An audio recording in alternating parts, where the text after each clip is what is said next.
से कहानियां विद भिंगारिया।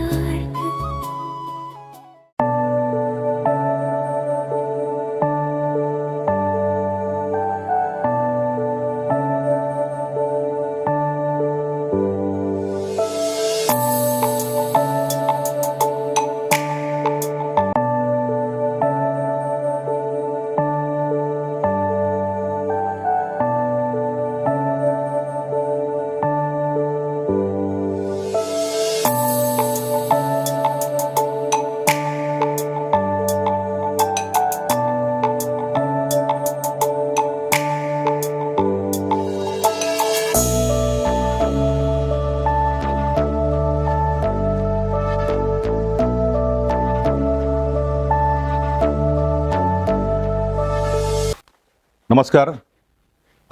आपण आता अशा ठिकाणी आलोय ज्या ठिकाणी सेवेलाच ईश्वर मानलं जातं, ज्या ठिकाणी सेवेला ईश्वर मानलं जातं आणि भारतीय संस्कृतीमध्ये गाईला मातेचा दर्जा दिला जातो आणि गाईला आपली आई समजलं जातं. ही हिंदू संस्कृतीची परंपरा आहे, भारतीय संस्कृतीची परंपरा आहे. तर आज आपण आलोय अशाच एका ठिकाणी. आपण बघू शकता गोकुळधाम गोरक्षण सेवा संस्था, गंगापूर, कायगाव रोड, गंगापूर या ठिकाणी आपण आलेलो आहोत. आणि इतकं सुंदर या ठिकाणी गोशाळा या गोसेवकांनी गोरक्षकांनी या ठिकाणी चालवत आहेत आणि भारतीय परंपरेचं हिंदू धर्माचं संरक्षण करण्याचं काम या ठिकाणी हे सगळे गोरक्षक करत असतात. तर आज आपण चर्चा करणार आहोत सचिव श्रीकांतजी नावंदर यांच्याशी. नमस्कार श्रीकांत भाऊ. खूप पुण्याचं आणि खूप चांगलं काम तुम्ही या ठिकाणी हाती घेतलेलं आहे. आम्ही बघितलं आल्यानंतर बऱ्याचशा या ठिकाणी गायी आहेत आणि त्यांचं तुम्ही या ठिकाणी संगोपन करतायत. त्यांना चारा पाणी या ठिकाणी दिला जातो, त्यांचं चांगल्या पद्धतीने संगोपन केलं जातं. तर मला तुम्हाला हे विचारायचं आहे की सर्वप्रथम ही गोशाळा चालू करण्यामागचा तुमचा उद्देश काय होता? काय प्रेरणा होती तुम्हाला? का तुम्ही सुरू केली गोशाळा? गोशाळा सुरू करताना ही जी प्रेरणा मिळाली, एक वेळेस आमच्या घरापासून एक कसाई गाय ओढत घेऊन चालला होता. अच्छा. आणि ते ओढून घेऊन जात असताना मी त्याला प्रश्न केला की आपण गाय अशी का ओढून घेऊन जातात? एक आपला एक भावनेचा प्रेमाचा भाव असतो की एक गायला ओढून घेऊन जात आहे का? त्याने ते एक सहज बोललो तो की मी कापायला घेऊन चाललो. अच्छा. तर तिथं मी म्हणलं का कापायला घेऊन चाललं? त्याने आता ही भाकड गाय झाली आहे आणि हिला आम्ही विकत घेतली आहे. आणि म्हटलं तू कितीत विकत घेतली? तर त्यांनी मला सांगितलं मी 4,000 रुपयात विकत घेतली. आजच्या साधारण मला वाटतं 2008ची ही गोष्ट असावी. आणि त्यावेळेस मी त्याला म्हटलं एक काम कर, हे मी त्यावेळेस कॉलेज लाईफला होतो आणि कॉलेजमध्ये त्याला म्हटलं एक काम कर, मी पैसे मी देतो आणि ती गाय घेतली. आणि ती गाय घेतल्यानंतर 2 दिवस मी माझ्या घरी सांभाळली आणि त्याच्यानंतर मी एका शेतकऱ्याला ती सांभाळण्यासाठी दिली. मग माझा जे गोसेवा ह्या विषयात किंवा गोरक्षण हा विषय मला कळाला, काय असतं, का गरज आहे. तर त्या घटनेपासून मी गोशाळेशी गो सेवा आणि गोरक्षण या विषयाशी जुडलो. अच्छा. म्हणजे तुमचं खूप भावनिक नातं आहे. बाकी गोष्टी बाजूला राहिल्या, परंतु तुम्हाला खरोखर एक संवेदना निर्माण झाली. तुम्हाला त्या गायीविषयी प्रेम निर्माण झालं की या गायीला आज माझ्यासमोर मारले जाते, तिला मारलं नाही गेलं पाहिजे, ती वाचली पाहिजे, म्हणून तुम्ही जे काही करता येईल ते केलं. आणि तिथूनच खरे म्हणजे या गोशाळेला किंवा या संस्थेला, या प्रेरणेला याला सुरुवात झाली. आणि तिथूनच ती तुमची प्रेरणा. नक्कीच तुम्ही खूप चांगली प्रेरणा घेतली आणि खूप चांगल्या पद्धतीने या ठिकाणी गोशाळा उभा केलेली आहे. आता ही झाली मला कल्पना आली आणि गोशाळा सुरू करण्याचा उद्देश. आपण अशा धर्मात आणि अशा वातावरणात राहतो किंवा आपल्या हिंदू संस्कृतीत गाईला आई म्हणतो आपण. आणि हिला डायरेक्ट देवाला जोडण्याचा सगळ्यात पहिला जर काही पायरी असेल तर ती गाय. आणि तिची शाळा करणे किंवा तिचं घर करणे ही कल्पना आमची नाहीच. अच्छा. गोशाळा हे आमचा उद्देशच नाही. परंतु शासकीय काही नियमाभावी आपल्याला गोशाळा चालवावी लागते. अच्छा अच्छा अच्छा. हा, म्हणजे तुमचं म्हणणं असं आहे की तुम्हाला काही गोशाळा करण्यात इंटरेस्ट नव्हता. नाही. गायींचं संगोपन म्हणजे करण्याची गरज नाही पडली पाहिजे. प्रत्येक शेतकऱ्यांनी त्याची गाय सांभाळली पाहिजे. ही वेळ काय येते आपल्यावरती की सर्वसामान्य माणूस ती गाय विकतोय, कसाईकडे देतोय आणि यामुळे या गायीला सांभाळण्याची गरज पडते. आईला सांभाळण्याची खरं म्हणजे गरज नाही पडली पाहिजे. खूप जसं वृद्धाश्रम भारतात नसावं ही सगळ्याला वाटतं. सगळ्याला वाटतं. बरोबर आहे. तसंच गोशाळा सुद्धा नसावी हा आमचा सगळ्यांचा भाव आहे. 100% खूप चांगलं तुम्ही या ठिकाणी मार्मिक पद्धतीने सांगितलं. आणि खरं म्हणजे हे सर्वसामान्यांना एक चपराक आहेत. हो. तुम्ही जे बोललेत ही सर्वसामान्य चपराक आहे. तुम्ही तुमच्या आईला इतर ठिकाणी सांभाळण्यासाठी पाठवता, म्हणजे किती मोठी शोकांतिका आहे. नक्कीच तुम्ही तरीही या सगळ्या गोष्टींना सामावून घेतलंय आणि या गायी तुम्ही सांभाळतायत. श्रीकांत भाऊ, आपल्याकडे आता या गोशाळेमध्ये साधारणतः आपण किती गायींचं या ठिकाणी पालन पोषण करतो आणि सांभाळ करतो? सध्या आपल्याकडे 207 ते 210 गाई, वासर, बैल हे सगळं गोवंश आहे. गोवंश आहे. हो. श्रीकांत भाऊ, मला तुम्हाला असं विचारायचं आहे की ह्या ज्या काही गायी आहेत याचा जो मुख्य स्रोत आहेत, म्हणजे ह्या गायी येता कुठून आपल्याकडे? ह्या मुख्यतः आपण कत्तलखान्यापासून कत्तल होताना वाचून आणलेल्या गाई. जसं एखाद्या गाडीत एका छोट्या टेम्पोत 10-10, 12-12 गाई घेऊन जातात, किंवा एक्झॅक्ट जिथं कत्तल होती तिथं आपण पोलिसांमार्फत रेड करून तिथून त्या गाई वाचून आणतो. अच्छा, खूप जिकरीचं काम मग हे तर. हो. म्हणजे याच्यासाठी तुमच्याकडे मला असं वाटतं की टीम सुद्धा आपल्याला एक डेव्हलप करायला, एक मित्रमंडळीची टीम की हो. जे काही तुम्हाला माहिती मिळेल की कोणत्या गाडीने चालली, म्हणजे गायी कोणत्या गाडीत जात आहेत, कोणत्या रस्त्याने जात आहेत, किंवा पोलिसांमार्फत तुम्हाला काही याची माहिती घ्यावं लागत असेल. म्हणजे कसं तुम्ही करता हे सगळं? ह्याचे काय असतं, प्रत्येक हिंदू नागरिक हा आपला याचा स्रोत आहे. अच्छा. म्हणजे हे काही, परंतु याच्यात एक प्रत्येक गावात एक मुलगा आहे आणि एक टीम आपली बनलेली. अच्छा. जी आपल्याला सोर्स देते की बाबा ह्या गाडीत गाई भरून जाणार आहे, आणि आपण त्या पद्धतीने त्या गायाच्या गाड्यावर कारवाई करतो. आणि जिथं कत्तलखाने होतात, जे कत्तल, तर तिथून पण आपले काही मित्रमंडळ असतं जे आपल्याला माहिती देतं अच्छा. का बाबा इथं कत्तल होणार आहे आज इतक्या इतक्या वाजता, आणि आपण ती माहिती पोलिसांपर्यंत देतो आणि पोलीस ती कारवाई करतात. अच्छा, म्हणजे इतरत्र जे काही मित्रमंडळी आहेत त्यांच्या मार्फत तुम्ही माहिती घेता आणि त्या ठिकाणी रेड करून ते पकडले जातात. सगळ्यात प्रथम पोलीस त्या गोष्टीत हात घालत असतील आणि पोलीस ते पकडून देत असतील ना? हो, नक्की. आपण ही सर्व कारवाईमध्ये आपण प्रत्यक्ष कुठंच नसतो. या सर्व कारवाई आपण पोलिसांमार्फत करून घेतो. अच्छा, तुम्हाला काय वाटतं, पोलीस सहकार्य करतात आपल्याला? हो, पोलिसांचं सहकार्य आहे. पोलिसांच्या सहकार्याबद्दल नाही, आपण माहिती दिल्यावर कारवाई होते. अच्छा, 100% पोलिसांकडून कारवाई होते, हस्तक्षेप करून ते करतात. आणि त्यानंतर आपण गायी या ठिकाणी आणतो, आणि आणल्यानंतर समजा तुम्ही त्याची तुमचं काही त्याच्यात त्या गायीचं रजिस्ट्रेशन करावं लागतं, असं काही आहे का प्रक्रिया? हो, ह्या गव्हर्नमेंट ऑफ महाराष्ट्र सरकारने एक ऑनलाईन हे बनवलंय, पोर्टल बनवलंय. अच्छा. आणि त्यांना एक, आपल्याला आधार कार्ड असतं तसं त्यांना एक आधार कार्ड युनिक नंबर आहे. अच्छा. तो प्रत्येक गायींचं तुम्हाला बिल, कानाला बिल्ला लावलेला आहे, त्या पद्धतीने तो लक्षात येईल. त्यांना एक युनिक नंबर आहे सगळ्यात. तर आपल्याला सगळ्यात पहिले त्याची ज्यावेळेस FIR होते, तर FIR नंतर त्याची त्यांचे ऍड्रेस हे येतात, कोणत्या कलरची आहे, काय आहे, आणि मग तिला एक युनिक नंबर बनतो. आपण तिचा फोटो आणि तो पूर्ण आपल्या रजिस्टरला लावतो. ही कोणत्या गुन्ह्यामध्ये आमच्याकडे आली, मग त्याचा सगळा आमच्याकडे बाय फोटो आणि FIR नंबरने आमच्याकडे रेकॉर्ड असतो. अच्छा. या प्रत्येक गायीचा रेकॉर्ड आहे आमच्याकडे, ही गाय कुठून आली, आणि याची ऑनलाईन पण नोंद करतो, हिची गव्हर्नमेंट शासनाला पण नोंद करतो. नक्कीच नक्कीच. आणि असंही कधी घडतं का की ऑलरेडी शेतकऱ्यांकडे ज्या गायी आहेत त्यांचं आधार प्रमाणीकरण झालेलं असेल, त्यांचं नंबर तयार झालेला असेल, आणि ती गाय तुम्हाला कुठेतरी सापडली, तर ती समजते का कोणत्या शेतकऱ्याकडनं आली ती गाय? अजूनपर्यंत तसं काही पोर्टलवर सिस्टम नाहीये. नाही का? ही गाय कोणाची, आम्हाला आमच्यापर्यंत तशी काही माहिती मिळत नाही, किंवा पोलीस स्टेशन नाही तर लावी. कारण आमच्याकडं ज्या प्रकरणात गायी आलेल्या आहे त्याच्यात भरपूर गायींना ऑलरेडी युनिक आयडी आहे. तो नंबर आहे, परंतु तसा तपास यंत्रणेकडे काही अजून त्यांना ही दिलेली नाही. अच्छा. तशा पद्धतीची काही अजून त्याच्यामध्ये त्रुटी असतील समजा. ठीक आहे. मला अजून असं विचारायचं की तुम्ही इतक्या सगळ्या गायींचा सांभाळ करतायत, तर यांच्यावरती खूप मोठ्या प्रमाणावर खर्च होत असेल, कारण ह्यात तर काही दुभत्या गायी नाही आहेत, यातून काही तुम्हाला इन्कम मिळणार नाही. तर यांना तुम्हाला चारा पाणी, इतर व्यवस्था ज्या करायच्या आहेत, औषध पाणी करायचं आहेत, यासाठी जो लागणारा खर्च आहे हा तुम्ही कसा भागवता?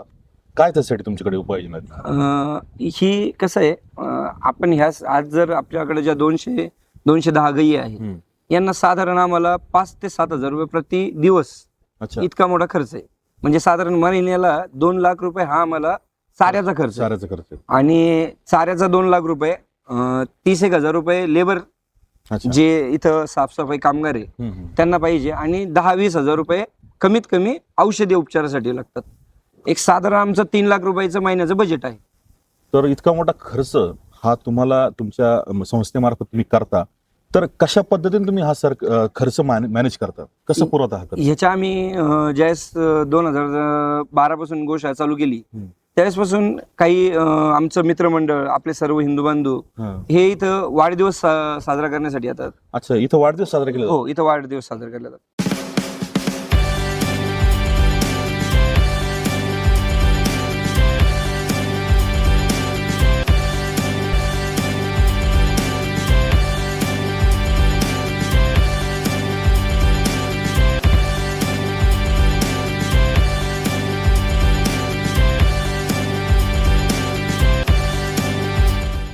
त्यानंतर ज्यांचा काही लग्नाचा वाढदिवस आहे, हा, आई वडिलाची पुण्यतिथी, हा, कोणाचं मनात येतं बुवा मी माझं एक कार्य झालं. अच्छा, आम्हाला एक अनुभव असा आहे ह्याच्यात सांगायचा. एक आमचा मित्र होता, त्याची एक खूप मोठी अडचण होती आणि ती रिझॉल्व्ह होतच नव्हतं. अच्छा, तर त्यांनी फक्त गाईच्या कानात येऊन सांगितलं की बाबा माझं एवढं काम होऊ दे, मी तुला सेवा देईल. सेवा देईल. तर त्यांनी त्याचं अवघ्या 8 दिवसात ते काम झालं, जे मागच्या 2-3 वर्षात झालेलं नव्हतं. काय त्याला कुठं काय झालं ते त्या गाईलाच माहिती, आणि त्याचं काम झालं. मग तिथून अशी काही देणगी आली. अच्छा, आणि अशा पद्धतीने आपण, आणि आणखीन एक याच्यात आता महाराष्ट्र शासनाने आम्हाला काही अनुदान देण्याचं सुरू केलंय. अच्छा. पण मला एक म्हणायचं की अनुदान ठीक आहे मिळत असेल, पण अनुदान या सगळ्या मोठ्या एवढ्या गोष्टी चालवायची, इथं लेबर पण असतील, तुमच्याकडं काम करणारे लोक असतील, सगळा औषध पाण्याचा खर्चही असेल, तर अनुदानातून ह्या गोष्टी कव्हर होतात का? नाही, शासनाकडून काय आहे, अनुदान 100% गाईला नाही. हा, अनुदान त्यांनी काय केलंय, भारतीय देशी गोवंश अच्छा, याच्यासाठी वयोमान 3 वर्षाच्या पेक्षा जास्त आणि ज्या 100% देशी गाई आहेत त्यांच्या करतात.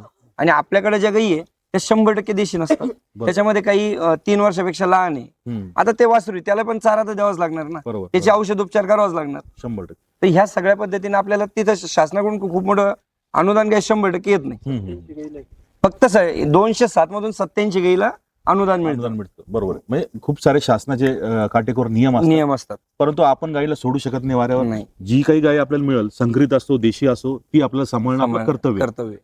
नक्कीच खूप अभिमानास्पद गोष्ट आहे. खूप चांगलं काम तुम्ही या ठिकाणी करतायत.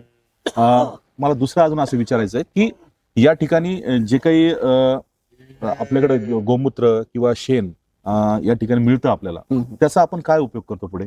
आपण 2 पद्धतीने शेण जे ते आपण शेतकऱ्यांनाही शेणखत म्हणून देतो. अच्छा. आणि दुसरं याच्यात एक पद्धत असते, जे शेण जे ताजं पडलंय ते ताजं शेण उचलून आपण त्याची धूपबत्ती बनवतो. अच्छा. आपल्या गोशाळेचं धूपबत्ती एक प्रोडक्शन आहे.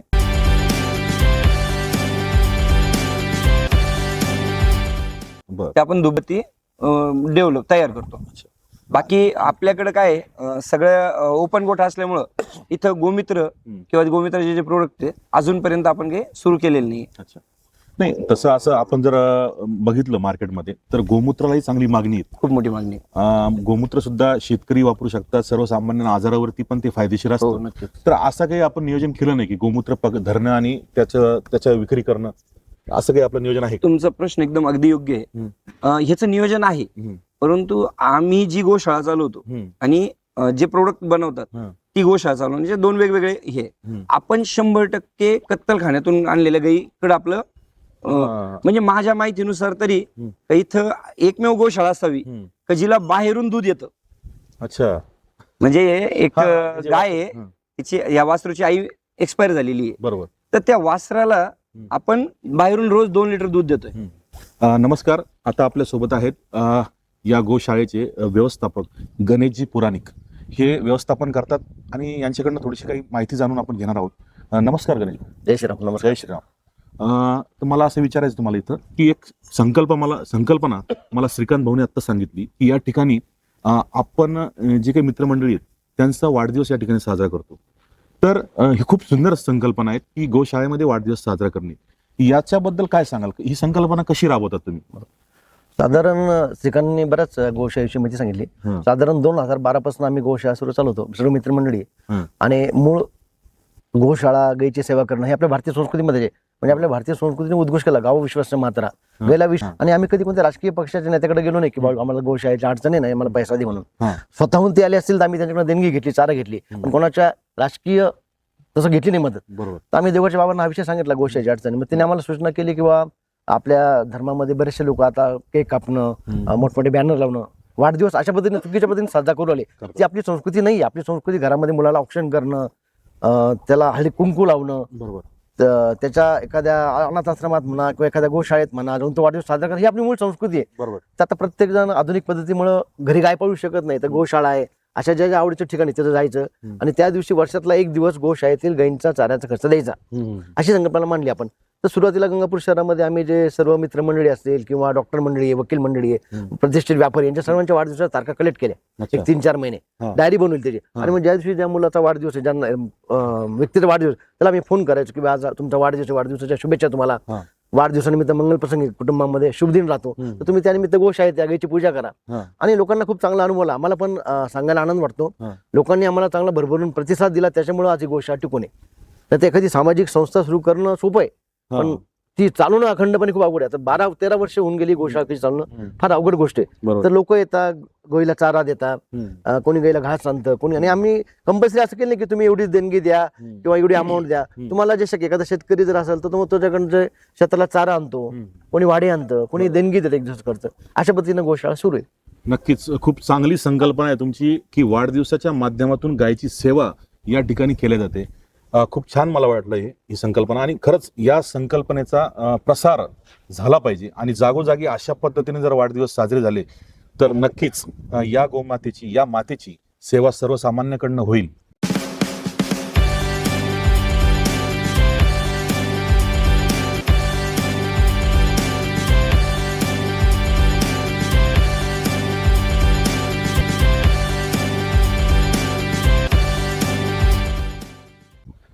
अजून पुराणिक साहेब, मला असं एक विचारायचं तुम्हाला की ही जी गोशाळा आपण चालवतोय, तर ही सुरू करण्यापासून आजपर्यंत आपल्याला अनेक अडचणी आल्या असेल, अनेक अडचणींचा तुम्ही सामना केला असेल, त्यातून पुन्हा उभा राहिला असेल. तर अशा काय अडचणी आपल्याला आल्यात ही गोशाळा सुरू करण्यापासून आजपर्यंत, आणि त्याच्यावरती तुम्ही कशी मात केली, काय सांगाल? साधारण 2012 साली सिकांनी जर सांगितलं की गाय गोशाळा सुरू करण्याचा उद्देश त्यांनी सर्व सांगितलं चर्चेमध्ये. तर गोशाळा आमची तिकडं दुसऱ्या ठिकाणी होती, त्या ठिकाणून जागाची अडचण असल्यामुळे आता परत लासूर रोडला गोशाळा झाली. त्यानंतर तिसऱ्या म्हणजे गोशाळा मागील 13 वर्षामध्ये 3 ठिकाणी स्थलांतरित झाल्यामुळे आमच्यावर आर्थिक संकट आलं. म्हणजे शेड उभा करणं, मोडणं, परत तयार करणं, परत ते लोकल सगळं प्राथमिक सुविधा परत उपलब्ध करून देणं गायींसाठी, यासाठी खूप खर्च झाला. तर गोशाळा सुरू करताना अनेक अडचणी येतात. कधी चाऱ्याची अडचण येते, कधी कधी असं बराच वेळ जातो, चारा असतो, देणगी असते, पण लेबर नसतं. मेन आम्हाला मजुरीचा खूप समस्या निर्माण येते, मजूर होतो. तर बऱ्याच वेळेस आमचा गोशाळेचा अध्यक्ष श्रीकांत, चंदू हे सकाळी रोज 2-2 तास येतात गोशाळेतील गोठा पूर्ण शेण काढणं, हे म्हणजे मजूर जो काम करतो ते काम पूर्ण करतात. कधी कधी गाडी येते भुशाची किंवा चाऱ्याची, खाली करायला लेबर नसतं, कारण ती गाडी कधी पण येऊ शकते. रात्री 9ला येते, 8ला येते. लेबर काय करतं, 10 ते 5 वाजेपर्यंत काम करू शकतं. पण त्या वेळेनंतर जर गाडी आली तर चारात उतरून घेणं, आपण शेतकऱ्याला म्हणू शकत नाही की तू आम्हाला माणसं दे. त्यावेळेस असेच आमचे गोशाळेचे सदस्य कोणी असेल तर आम्ही स्वतःहून इथं काम करतो. आणि एकदा आता 2013-14 वर्षाचा प्रवास आहे, 5-10 मिनिटांमध्ये सांगणं शक्य नाही, पण एक अनुभव सांगतो. साधारण 9-10 साली गोशाळा वाडगावपाटची असताना आमच्या गोशाळेमध्ये चाऱ्याची खूप अडचण आली. म्हणजे पैसाच नव्हता गोशाळेने, कोणी उधार पण देत नव्हतं. तर आमचा जो चंदू अध्यक्ष, त्यांनी त्याच्या आईचे दागिने गहाण टाकले, सोन्याचे दागिने गहाण टाकले, तो चारा विकत आणला त्या पैशातनं, आणि मग तो 1-2 वर्षांनंतर ते दागिने सोडले. तर म्हणजे समर्पण भाव किती आहे गाईविषयी. तर नुसतं आम्ही कृतीतनं नाही किंवा व्हॉट्सअपवर सोशल मीडियावर मेसेज करून गोशाळा नाही चालवत. म्हणजे शेवटपर्यंत आपल्याला श्रीकृष्णाने जशी गोसेवा केली, छत्रपती शिवाजी महाराजांनी जसं गोरक्षण केले, त्या भावनेमध्ये आम्ही गोरक्षण करण्याचा प्रयत्न करतो. समाजाचा पाठिंबा मिळतो, पण आमचं तुमच्या माध्यमातून मी सांगू शकतो की आता 1121 रुपयामध्ये गोशाळाचा खर्च चालू शकत नाही. साधारण 5 ते 6 रुपये खर्च आहे, मेडिकलचा खर्च आहे, लेबरचा खर्च आहे, चाऱ्याचे भाव वाढलेले, आणि गाईला जर सांभाळायचं तर आपण ते मातेसारखं सांभाळ पाहिजे. म्हणजे गाय आणली आणि ते एखाद्या पांजरपोळ सारखी व्यवस्था नाही पाहिजे, बरोबर ना. आता तू गाय आली तर आपल्याला त्या गोशाळेत प्रसन्न वाटलं पाहिजे. आता काही सुविधासाठी आम्हाला अजून आर्थिक मदतीची गरज आहे, लोकांची मदत येते पण ती अपुरी आहे. त्या आशीर्वाद घेतला, त्यांच्याशी बोललो, आम्हाला प्रेरणा मिळते नवीन काम करण्याची. नक्कीच पुराणिक साहेब, तुम्ही खूप विस्तृत सांगितलं की कशा पद्धतीने गायीच्या सेवा तुम्ही करतात, किती अडचणी तुम्हाला आल्या, त्या अडचणी तुम्ही मात कशी केली, आणि खरा देव, जिवंत देव या गायीमध्ये, जसं भास्करगिरी महाराज, गुरुवर्य भास्करगिरी महाराजांनी जसं सांगितलं, नक्कीच ती खरी गोष्ट आहे. देव आपण म्हणतो दगडात आहेत, देव गायीत आहेत, पण खरंच या ठिकाणी तुम्ही कृतीतून दाखवून दिलं की तुम्ही खरंच गोमातेची सेवा केली पाहिजे सर्वसामान्यांनी. तर मला अजून तुम्हाला असं विचारावं वाटतं की या ज्या काही गायी इथं आहेत यांना प्रचंड आरोग्याच्या समस्या भेडसावत असतील, तर या ज्या काही समस्या आहे आरोग्याविषयीच्या या तुम्ही कशा सोडवतात? यांच्या जर आजारी पडत असेल गायी तर आता- काय करता तुम्ही? साधारणतः सगळ्या गाई बऱ्याचशा गाई शेतकऱ्यांनी आणून दिल्या, काही असतात काही कत्तलखान्यात सोडल्या जाते पोलिसांनी. हा. याच्यामध्ये काय असतं, शेतकरी अशीच गाय आणून देतो की ज्याला ती घरी त्रास देते किंवा घरी दूध काढू देत नाही, घरी लागत नाही. थोडक्यात तिला आजारी गाय, अशाच गाय आमच्याकडे गोशाळेत येतात. बरोबर. आणि आमची पण अपेक्षा ही नाही की आम्हाला तिनं दूध असणारी गाय द्यावी, पण ती गाय जेव्हा गोशाळेत येते तेव्हा तिला कधी आजार ट्रीटमेंट करा. आता आयुर्वेदिक पद्धतीनं आजार जर नीट करायचं तर खूप वेळ लागतो, पण ॲलोपॅथी जसं शासकीय रुग्णालय पशुवैद्यकीय अधिकारी आम्हाला वेळी मदत मिळते, पण कधी कधी त्यांचा विलंब पण होतो. आणि जर विलंब झाला तर काही काही दगावतात सुद्धा. बरोबर. तर याच्यासाठी गोसेवा आयोग स्थापन झाला आपल्या महाराष्ट्रामध्ये, तर त्यांनी थोडा ऍक्टिव्ह होणं गरजेचं आहे. आणि जो येणारा निधी आहे तर तो वेळच्या वेळ जर दिला तर गोशाळेचा जो आरोग्य गायींचा आरोग्याचा खर्च आहे, म्हणजे प्रत्येक गोष्ट आरती कुठं तर पैशापाशी आरती, त्याच्यामुळे त्याची आवश्यकता आहे.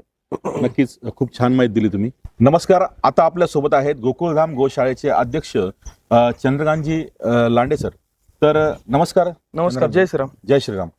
तर मला तुम्हाला प्रकर्षाने हा प्रश्न विचारायचा आहे की आपण जे म्हणतो तुम्ही या ज्या गायी सोडून आणतात, ज्या काही कसायच्या तावडीत असतील किंवा गाडीने ते घेऊन जात असतील, अशा वेळेस पोलिसांच्या अनेक गोष्टीमध्ये तुम्हाला संघर्ष करावा लागत असेल, काही क्रॉस कंप्लेंट तुमच्यावर होत असतील, अशा अनेक समस्या तुम्हाला भेडसावतात, त्या प्रकर्षाने तुम्ही सोडवतात. तर काय काय त्या ठिकाणी अडचणी निर्माण झाल्या, काय कुठे गुन्हे नोंद झालेत, काय सांगाल तुम्ही आम्हाला? जेव्हा पण गाडी पकडल्या जाते हा. तेव्हा आम्ही जातो पोलीस स्टेशनला, आम्हाला बोलवलं जातं, आम्ही तिथे जातो.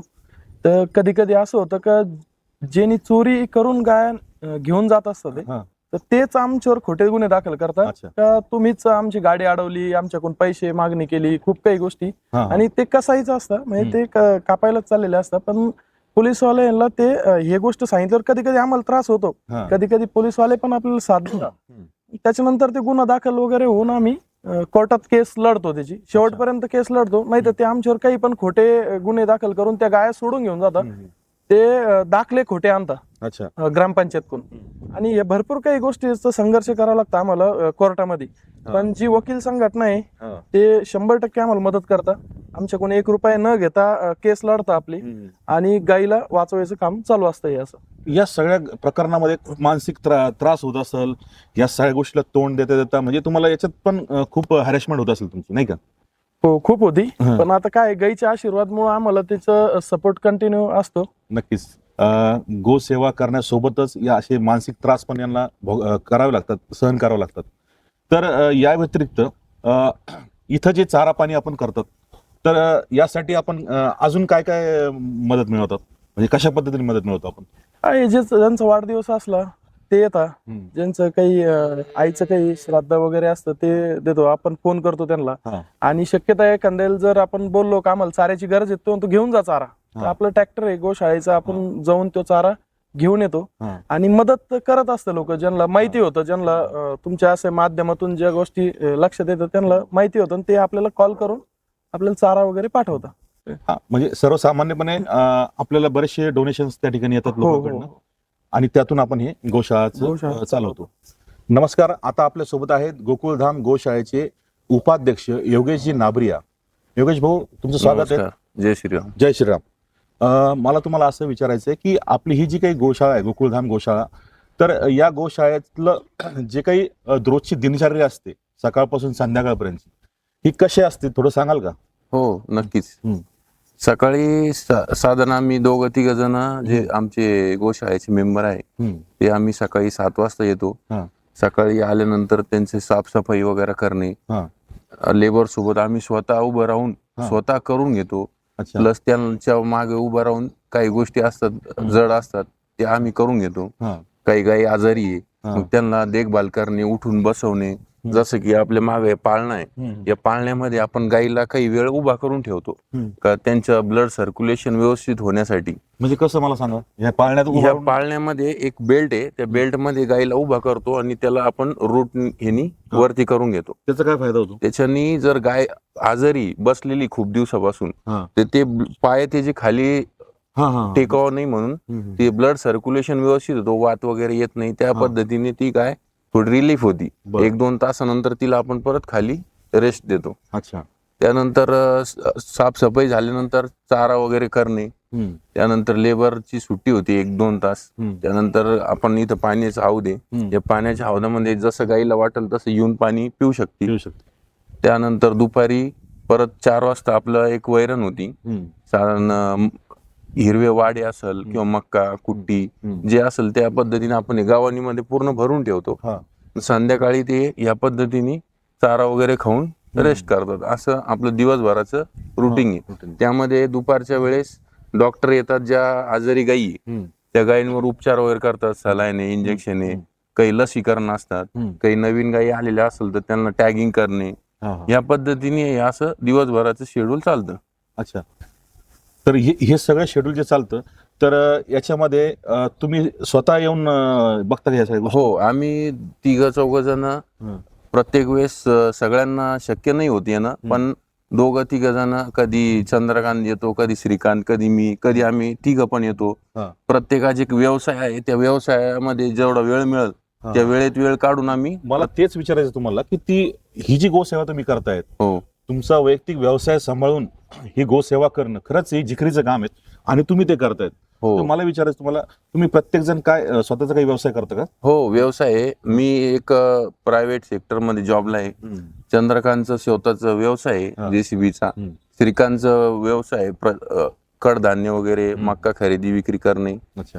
आणि बाकी गुरु आहे ते व्यवस्थापक, त्यांची शेती आहे, ते शेती प्लस इथलचं व्यवस्थापन करतात. म्हणजे तुम्ही हे तुमचं स्वतःचा जो जॉब असेल, स्वतःची जी काही नोकरी असेल, काम धंदा असेल, हे सगळं सांभाळून गो सेवा करतात. खरं म्हणजे ज्यावेळेस लोक म्हणतात की आम्हाला वेळ नाही, त्यावेळेस खरंच तुमच्यासारख्या तरुणांकडे आदर्श घेतला पाहिजे की आपलं स्वतःचं काम करून तुम्ही गो सेवेला वेळ देतात. नक्कीच या सगळ्यांना हा एक धडा आहे की आजकालचा जो तरुण म्हणतो की मला हे काम करायला वेळ नाही, ते काम करायला वेळ नाही, परंतु खरंच जर मनात इच्छा असेल, मनात जर इच्छाशक्ती असेल आणि गाईला जर आपण माता मानत असेल, तर हे सगळं आपलं काम करून आपण गाईला आणि गोसेवेला वेळ दिला पाहिजे. हेच या तरुणांकडनं आपण शिकलं पाहिजे. सेकंड भाऊ, मला तुम्हाला हे विचारायचं आहे की संकरित गाय आणि देशी गाय असं आपण 2 कॅटेगरी केल्यात, 2 विभागणी केल्यात. तर काय सांगाल तुम्ही, देशी गाय आणि संकरित गायमध्ये काय फरक आहेत, कसं ओळखायचं ते? देशी गाय आणि संकरित गायमधले जर सगळ्यात सोपा फरक ओळखायचा ना, तर या देशी गायमध्ये जी चमक राहते, जो तेज आहे, तो संकरित मध्ये नाही राहत. एक त्यानंतर सगळ्यात त्याच्यात दुसरा मुद्दा का त्यांचा खांदा. तर याला ज्या देशी गाई आहे तिला पूर्ण असा खांदार असतो आणि संकरित गाई सपाट असते. म्हणजे आजपर्यंत आपल्या जेवढेही व्हिडिओ जे सापडतात आपल्याला संकरितचे सापडतात जास्त, देशी गोवंशचे व्हिडिओ लवकर येत नाही. बरोबर. त्याच्यानंतर जे तिसरा मुद्दा आहे त्याचा, ते दिसण्यास पांढरा चट्टा हे राहते आणि गावरान गाय ही एकदम असं मिक्स कलर मध्ये एक सोबत राहते. अच्छा. तेव्हा एकदम तपकिरी राहील 100%. पण हायब्रिड गायमध्ये काळा पांढरा अशा कलरने राहते. अच्छा, एकाच कलर मध्ये असेल देशी गाय असेल तर? देशी गाय एक कलर किंवा मिक्स असं ब्राऊन कलर, ब्राउनिश कलर. म्हणजे ओळखण्याची ही आहे. आणि दिसायला ती खूप सुरेख दिसते, तिचा रंग चमकदार असतो. हो. अच्छा. त्यानंतर एक संकरित गाई आणि ह्याच्यामध्ये जर फरक बघायचा घ्या ना, तर आपण एक 50 गाई देशी आणि 50 गाई जर संकरित ठेवल्या आणि त्यांचे जे वासरू आहे, जे 3 दिवसाचं 1 दिवसाचं वासरू, हे जर त्या 50 गाईमध्ये जर सोडलं तर देशी गाईचं वासरू हे देशी गाई जवळ, त्याच गाई जवळ जाणार जी तिची आई आहे. पण जे संकरित वासरू आहे ते कोणत्याही गाईचं ती ओळखणार नाही तिच्या आईला, ते तिच्या आईला ओळखणार नाही. म्हणजे जी काही बुद्धिमत्ता आहे ती देशी गाईमध्ये आणि खूप चांगली बुद्धिमत्ता आहे तर त्याच्यामध्ये. ते हेच मुद्दा आहे का देशी गाईचं दूध आपल्या आईनंतर जर कोणाचं दूध चालतं तर ते फक्त देशी गाईचं दूध चालतं. दूध सगळ्यांचं आहे, आपल्याला प्राण्यांचा विषय नाही. प्राणी म्हैस आहे, संकरित गाय हे प्राणी आहे, बरोबर, ते दूध आहे त्यांचे. परंतु देशी गाईचं दुधाला आईचं दूध का म्हटलं गेलं हे त्याच्या पाठीमागचं उत्तर. बरोबर. आता मला तुम्हाला थोडासा एक असा प्रश्न विचारायचा आहे की आपण आता गाईला गोमाता म्हणतो, आई म्हणतो, आता ही संकरित गाय आहे, तर हिला ही सुद्धा आपल्याकडं आपण सांभाळतो? हो, आज कायद्याच्या काही चौकटी असल्यामुळे आपल्याला त्या गाई सांभाळावं लागतात. अच्छा. कारण केसेस मध्ये असं भरपूर वेळेस होतं का संकरित गाई आणि देशी गाई एक सोबत एखाद्या FIR मध्ये येते आणि FIR मध्ये आम्ही हे नाही म्हणू शकत का आम्ही देशी घेऊ नाही शकत आणि हे देशी घेऊ शकतो आणि संकरित घेणार नाही. बरोबर. हा कायद्याची एक चौकट आली आहे आम्हाला. पण आपण आणि ह्याच्यात एक आणखीन आपण शेतकऱ्याकडून सुद्धा डायरेक्ट गाई घेतो. अच्छा. आपण कत्तलखान्यातून गाई सोडून आणतोच, हा. पण एखादा शेतकरी जर तिची गाय जर द्यायला तयार असेल तर आपण ती पण घेतो. अच्छा. फक्त त्याचा उद्देश असावा की त्याचे काही अडीअडचणी त्याच्या घरी चारा तुम्ही पाणी ते करायला कोणी- गाय विकत घेता की कसं? नाही, आज सध्या तरी आपल्याकडे काही फंड सोर्स नसल्यामुळे आपण गाय फक्त तशीच घेतो, सांभाळण्यासाठी घेता. सांभाळण्यासाठी घेतो. आणि ती आपण एखाद्या दुसऱ्या ज्या गरजू आहेत शेतकरी त्यांना ती गाय देतो. पण FIR मधली किंवा केसेस मधली गाय देता येत नाही आपल्याला. मला अजून असं यातून एक प्रश्न निर्माण झाला असा की तुम्ही आत्ताच म्हणले की देशी गायीचे देशी गाय ही माता आहेत, हे देशी गायीचं जे काही पंचगव्य असेल, समजा दूध असेल पहिली गोष्ट, हो. तर देशी गाई आणि संकरित गायीच्या दुधामध्ये जर आपण फरक केला तर कुठलं दूध योग्य आहे आणि कुठलं दूध आपण घेतलं पाहिजे, काय सांगाल? ह्याच्यात तर सरळ हा प्रश्नाचं उत्तर तुमच्याच प्रश्नात होतं का कोणतं दूध घेतलं तर देशी गाईचं दूध हेच सगळ्यात महत्वाचं. बरोबर. संकरित गाईचं दूध हे फक्त आपल्याला एक दुधाच्या सारखं एक पाणी. पण आज जे लोक आता आपण बघतोय पिशवीमध्ये दूध मिळतं, संकरित गायीचं दूध घेतायत लोक, ते दूध म्हणून लहान मुलांना पाजतायत, काय याचा काय साईड इफेक्ट आहे का, काय सांगाल? हो, नक्कीच साईड इफेक्ट आहे याचा. जे मुलांची जी एक फास्टनेस जे एक बौद्धिक क्षमता आहे ती संकरित दूध जर दिलं तर ते कमी होतं.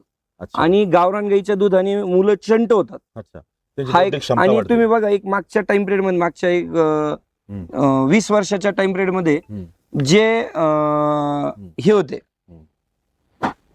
मुलं ज्यांच्यावर 100% देशी संकरित गायींचं हे झाला जास्त, त्यांनी अक्षरशः मतिमंद व्हायला लागले मुलं. आज त्या गोष्टी ज्या सगळ्या समजायला लागल्या भविष्यात दम्यादमाने, तर थोडस लोकांनी स्वतःला बदलून घेतलं आणि देशी गाईच्या दुधाकडे आता लोक वळू लागले. अच्छा. तर मला काय म्हणायचं, या गोशाळेच्या माध्यमातून आपण अशी काही जनजागृती करू शकतो का की शेतकऱ्यांनी जास्तीत जास्त देशी गोवंश पाळावा, त्याचंच पालन पोषण करावं आणि संकरित हळूहळू कमी करावं, असं काही आपलं आहे का? म्हणजे डोक्यात आहे आता का? आम्ही या संदर्भात आमचं काम चालू आहे. आम्ही काय करतोय का जे शेतकरी गावरान गाईचं दूध काढतात, जे गावरान गाईचं दूध मॅक्झिमम 1.5 लिटर 2 लिटर 3 लिटर निघतं, कमी प्रमाणात निघतं. आणि त्या शेतकऱ्याला ती गाय सांभाळायला थोडस हे होतं, म्हणून हा कल थोडासा संकरित कडे वळाला. तर आम्ही त्याच्यात प्रयत्न काय करतोय का जे सदन आहे, जे एका चांगल्या पगाराचे हे आहे, तर ते शेतकऱ्यांना आम्ही जोडून देतोय. तुझं गावरान दूध आहे ना, एक जनरल आपल्या साध्या दुधाचा भाव आहे 50 ते 60 रुपये. तर आम्ही त्यांना म्हणतो तुम्ही या शेतकऱ्याला 10 जास्त द्या आणि गावरान गाईचं दूध घ्या. म्हणजे आम्ही B2B कनेक्ट करून देतोय. म्हणजे इकडे ज्याला सेल करायचं आहे त्याला हे करून त्या शेतकऱ्याला ज्याला पाहिजे त्यांचं आम्ही जोडून पण देतोय, जेणेकरून दोघांची ही गरज पूर्ण होईल आणि त्याच्याने भारतीय देशी गोवंश हा संगोपन होण्यासाठी मोठी मदत होईल. आता हे झालं आपलं दुधाबद्दल. दुसरी गोष्ट अशी की त्यांचं जे शेणखत आहे, आपण म्हणतो देशी गाईचं खत किंवा जे शेण आहेत आणि संकरित गाईचं शेण, ह्या दोघांमध्ये पण तसाच फरक असेल मग? नक्कीच. जसं दुधात आपण तुम्ही फरक सांगितला की फायदेशीर हे देशी गोवंशाचंच शेण फायदेशीर असणार शेतकऱ्यांसाठी आणि हे नसणार आहेत. ह्याचा मी शेतकऱ्यांना एक आव्हान करेल तुमच्या माध्यमातून का तुम्ही देशी गाईची स्लरी आणि संकरित गाईची स्लरी बनवा आणि त्या स्लरीला तुम्ही एक 10 बाय 10च्या स्क्वेअर मध्ये टाका आणि जे देशी गोवंश आहेत शेणाची जी स्लरी राहील तिथं 3 वर्षापर्यंत तुम्हाला कोणतेही खत टाकायची गरज नाही पडणार. आणि तेच कम्पेअर जर तुम्ही संकरित गाईचं राहील तर ते 1 वर्षात तुम्हाला ते जागा लगेच नापीक व्हायला दिसेल. नक्कीच सगळ्या बाबतीत जर बघितलं, देशी गोवंश हा शेतकऱ्यांच्याही फायद्याचा आहे आणि सर्वसामान्यांना दुधासाठी किंवा इतर गोष्टीसाठी फायदेशीर आहे. आणि खरं म्हणजे सर्वसामान्यांनी, मी याच्यात तुम्हाला एक थांबवतो, याच्यात पंचगव्य हा एक महत्व. जे देशी गाईचं तूप आहे आज तुमच्या माहितीच तो सांगून ठेवतो 22 लाख रुपये लिटर विकताय. 22 लाख रुपये? हो, 22 लाख रुपये लिटर आज देशी गाईचं दूध विकतंय, तूप विकतंय. पण ते तूप विकण्याचं तूप म्हणून नाही, पण ते औषधी म्हणून विकतंय. कारण काय, एक हे देशी गाईचं एकमेव तूप आहे की जे तुमच्या ब्रेनचे जे प्रॉब्लेम्स आहे ते जाऊन क्लिअर करतं. म्हणजे असे खूप सारे पेशंट आहे की जे देशी गाईच्या तुपापासून ज्यांना ब्रेन स्ट्रोक म्हणतो आपण, ते तिथून रिकव्हर झाले. अच्छा, म्हणजे देशी गाईच्या तुपाचं इतकं मोठं महत्व आहे. हो. आणि तुम्ही जे म्हणले तर 22 लाख रुपये लिटर, पण हे थोडस मला अतिशयोक्ती वाटते. कारण आपण जेव्हा बघतो देशी गाईचं असं दिसतं आपल्याला, देशी गाईचं जे तुपाचं हे दिसतंय ते 2000, 4000, 5000 पण ठीक आहेत, पण तो 22 लाख रुपये म्हटल्यानंतर कसं? नाही, ह्याच्या काय आहे, ह्याच्या ह्या तूप बनवण्याच्या काही पद्धती. एक बोना म्हणून एक तुपाची पद्धत असते ती पूर्णपणे कसं असते, दूध फाडून मातीच्या ह्याच्यामध्ये ती जे दूध तूप बनवण्याची पद्धत असते आणि ते जे तूप आहे ते जे मी तुम्हाला 22 लाख रुपये त्याच्या छोट्या 10-10 ml 5-5 ml च्या छोट्या स्वरूपात बॉटलिंग मध्ये विकलं जातं ते, कारण ते त्या पद्धतीने त्याच्यावर तसं हे करतात. मग ते औषधी म्हणून मी वापरतात. तुम्हाला काही लिंक्स देतो लागलं तर त्या तुम्ही तुमच्या ह्याला शेअर करा ज्या लोकांना पाहिजे त्या. अच्छा. तर त्या तुपांची कॉस्ट आहे ऑलरेडी आणि ते ऑनलाईन अच्छा अच्छा. हा म्हणजे नक्कीच औषधी म्हणून इतक्या मोठ्या वापरले जातात. वापरले जातात. नक्कीच.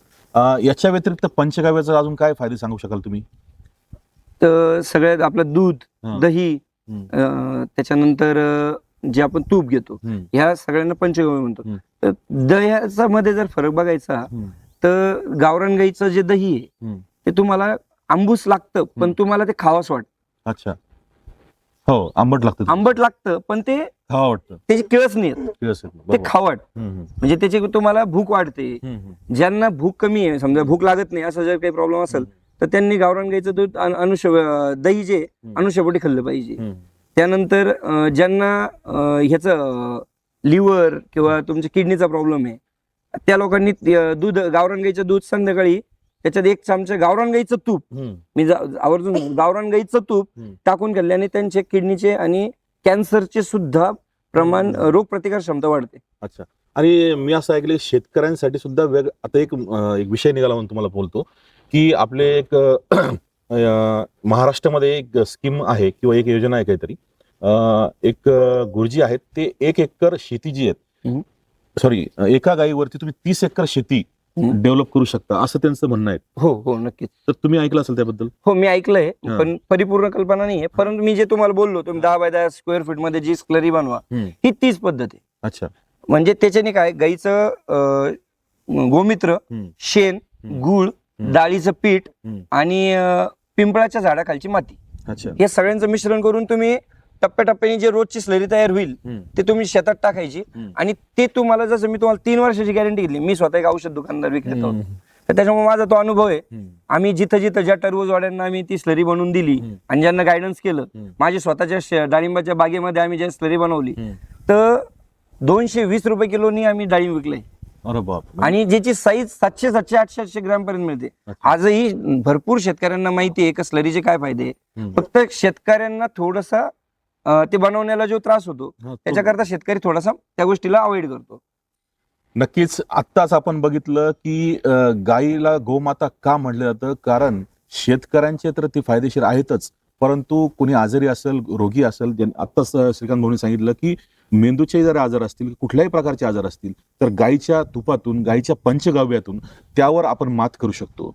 श्रीकांत भाऊ, असंही ऐकण्यात आलंय की देशी गायी ज्या असतात तर यांच्यावरती जे आपण जर असे हात फिरवतोय, जसे चंद्रकांत भाऊ हात फिरवत आहेत, अशा पद्धतीने जर आपण हात फिरवला तर माणसाचं ब्लड प्रेशर जर हाय असेल तर ते पण लो होतं असं ऐकलं. हो नक्कीच. तुम्ही जे ऐकलंय ते आपल्या शास्त्रामध्ये हे सांगितलंय की गाईच्या पाठीवर हा अँटी क्लॉक मध्ये जर हात फिरवला तर तुमचं ब्लड प्रेशर कमी होतं आणि जे तुमचं ट्रेस म्हणतो, वेगवेगळे जे ताण असतात ते कमी होतात. आज फॉरेन मध्ये फक्त गाईच्या पाठीवर हात फिरवण्याचे आणि गोशाळेत झोपण्याचे चार्जेस द्यावे लागतील. काय बोलता? हो नक्की. म्हणजे फॉरेन मध्ये हा हात फिरवणं आणि तिथे थांबायचं याचे चार्जेस द्यावे लागतात आणि जे आपल्याकडे फ्री. बघा, म्हणजे इथं इतक्या गायी आहेत, तुम्ही येऊन दिवसभर हात फिरू शकता, तुमचा ताण कमी करू शकता, तुमचं ब्लड प्रेशर कमी करू शकता. व्हिडिओ आपल्या जे व्हिडिओ बघताय त्यांना जर अनुभव घ्यायचा आहे, आपला बीपी कमी होत नाही, एक 8 दिवस रोज सकाळी गोशाळेवर येणे आणि गाईवर हात फिरवून बघणे. अच्छा. बीपी कंट्रोल होतो, हा सिद्ध आहे, प्रूव्हन आहे. अच्छा. म्हणजे खूप मोठा फायदा आहे. म्हणजे गोळ्या घेण्यापेक्षा फक्त हात फिरवा. हात फिरवला म्हणजे तुमचं जे काही आरोग्यासाठी पोषक वातावरण ते इथं मिळतं आपल्याला आणि बीपी पण कमी होतो. इतर काही आजार आपल्याला माहित नसेल, इतरही आजार काही त्यातले बरे होत असतील या वातावरणात राहून. नक्कीच. प्रेक्षकांनाही माझी एक विनंती आहे की बघा, गायीच्या आजूबाजूला आपण फक्त वास्तव्य जरी केलं आणि गायीच्या अंगावरून जर असा अँटी क्लॉकवाईज हात फिरवला, गायीवरती जर अशा प्रकारे आपण हात फिरवत राहिलो तर नक्कीच आपला बीपी सुद्धा नॉर्मल राहतो, आपला ताणतणाव आपण कमी करू शकतो. तर खरंच आरोग्यदायी आहे गोमाता. उगाच आपण तिला म्हणत नाही, ती आरोग्यदायिनी पण आहेत. मी आपल्या चॅनलच्या सगळ्या सदस्यांना जे एक आव्हान करू इच्छितो की गोशाळा ही चालू आहे परंतु ही चालवण्यासाठी तुम्ही आमच्या सोबत येणं हे आम्हाला तुम्हाला आव्हान करावं वाटतं. कारण प्रत्येकजण घरी गाई जरी नाही सांभाळू शकत तर ह्या गाई तुमच्याच आहे आणि त्या पद्धतीने तुम्ही आमच्यासोबत जुळू शकता. तुमच्या वाढदिवसाच्या दिवशी, लग्नाच्या वाढदिवसाच्या दिवशी, आई वडिलाच्या पुण्यतिथीनिमित्त, आजी आजोबांच्या पुण्यतिथीनिमित्त असं ह्या गोशाळेला तुम्ही जुळू शकता. आपल्या याच्या स्क्रीनवर गोशाळेसाठी संपर्क क्रमांक दिलाय आणि स्कॅनर पण दिलाय. तर तुम्ही गोशाळेला भेट द्या आणि मदत करा ही विनंती. धन्यवाद. आपण सर्वांनी हा व्हिडिओ शांततेत ऐकला, बघितला, त्याबद्दल आपलं सर्वांचे धन्यवाद. आणि या व्हिडिओच्या निमित्ताने गो सेवा करण्याची संधी आपल्या सगळ्यांना उपलब्ध झालेली आहे. तर ही संधी दवडू नका मित्रांनो. आणि आपल्या लग्न वाढदिवसाला इतर चांगल्या कार्यक्रमाला जे काही आपल्याला जो काही वायफळ आपण खर्च करतो तो न करता या ठिकाणी जर आपण दान धर्म केला तर नक्कीच ती एक चांगली गोसेवा तुमच्या माध्यमातून होईल आणि या ठिकाणी सुद्धा या गायी चांगल्या पद्धतीने सांभाळल्या जातील. तर हेच आव्हान मी तुम्हाला ह्या व्हिडिओच्या माध्यमातून करतो आणि आपली रजा घेतो. धन्यवाद.